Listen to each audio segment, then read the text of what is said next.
In 10 days' time, Nigerians will go to the polls to vote for their next president. The elections were postponed by 6 weeks because of massive security threats from the terror group Boko Haram. My next guest is the former governor of Nigeria's central bank, who blew the whistle on corruption in the oil industry, and he was forced out. Lamido Sanusi is now the Emir of Kano, a state in the north of the country, and he's taking the fight to Boko Haram there. He is also Nigeria's second most senior Muslim figure. Emir Sanusi, welcome to the program, and thanks for joining me from Paris. Thanks, Christiane. Let me first and foremost ask you a very, very important question about your northern region, blighted and under assault by Boko Haram. How much of a bad thing is it that they've now aligned themselves with ISIS? Well, you know, the idea of Boko Haram or anyone aligning itself with ISIS is frightening, partly because these are groups that represent a lunatic fringe in Islam and who are very ruthless. We have had more than 6 years of Boko Haram, about 15,000 people dead. The prospect of their getting financial support, military, logistics support from a group as ISIS basically frightens all of us. However, there is progress made in Nigeria now in getting territory back from Boko Haram.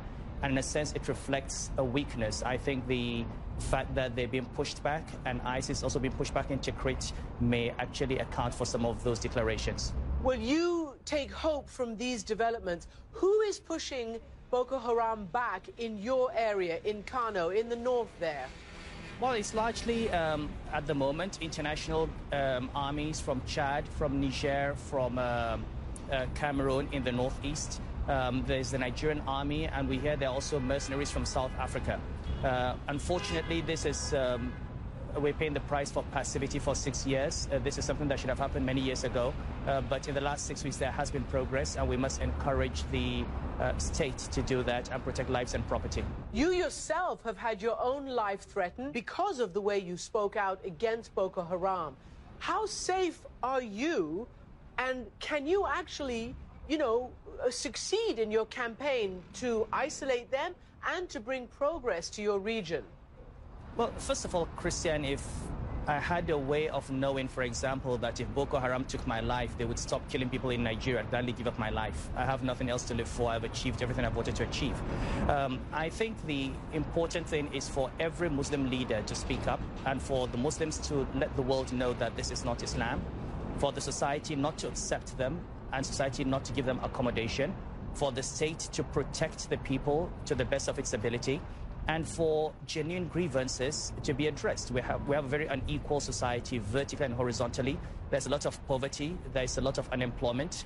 There are conditions that have been created that make it possible for youth to be radicalized. All of these have to be addressed at one and the same time. But silence or fear will not be a solution, and it will not stop them from targeting leaders. I'd like to play for you a little bit of an interview that I did about another issue that is quite close to your heart, and that is corruption. I interviewed one of the opposition candidates, Buhari, who's running against President Goodluck Jonathan. And this is what he said about the state of affairs in your country. There are serious citizens of this country that said, unless Nigeria kills corruption, corruption will kill Nigeria. So, from your perspective, Emir, will Nigeria kill corruption, or is corruption going to kill Nigeria? I think for a long time the Nigerian state has been captive to vested interests, and the state has been a site for the extraction of rent. I think the Nigerian political elite must recognize that if this does not change, the country cannot survive indefinitely. We cannot continue like this. There has to be investment in capital. There has to be investment in infrastructure, in power, in healthcare, in education. The state cannot just exist to make a few people very rich. Corruption is an old story in Nigeria. The perception has always been bad. I don't think we've helped matters by being in denial. I have spoken a lot about this in the past. I don't want to say too much because we're too close to an election, and I don't want to be accused of getting into politics. But General Buhari is right. We need to do something about corruption. if the country is going to survive.